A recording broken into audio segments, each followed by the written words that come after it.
The river turned red long before the first spear was thrown. Not with blood, but with clay.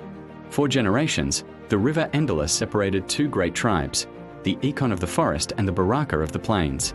The Ekon were masters of the bow, silent as shadows beneath the trees. The Baraka were fierce horse riders, swift as lightning across the open land. For years, there was peace. The river marked the boundary. But then, the rains failed for 2 seasons. The mighty Endelus shrank into a desperate stream. And when survival is threatened, peace becomes fragile. One morning, a Baraka herdsman crossed the river in search of greener land. An Ekon hunter found him in sacred forest territory. Words turned to shouts. Shouts turned to arrows. By sunset, both tribes had buried their first dead. War drums thundered. The Baraka chief, Jabri, declared, "We take the river, or we perish." Across the water, the Ekon chief, Olumide, answered, "We defend the forest, or we lose our ancestors." The first battle was a storm of hooves and a rain of arrows. The Baraka charged, but the forest swallowed them. They retreated with heavy losses. Days later, they changed tactics and set fire to the forest edge, forcing the Ekon into the open. Spear met shield, and the river carried away the proof of their hatred.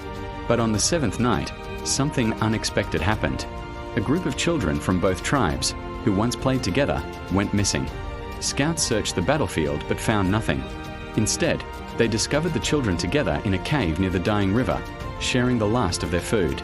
They had run away, terrified of the war. When the chiefs arrived, swords ready, they froze. Their children sat side by side, hungry and afraid, but united. A small girl looked up and asked, "If the river dies, where will we all drink?" No warrior could answer. That night, the two chiefs met without weapons. They saw the real enemy was not each other, but the drought. By morning, a new effort began. The Ekon used their forest knowledge to dig deeper channels.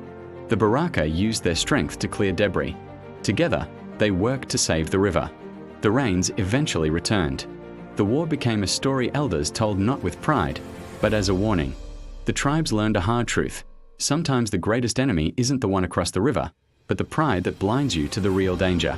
From that day on, the drums of Endelus no longer called for war, but for unity. Thanks for watching.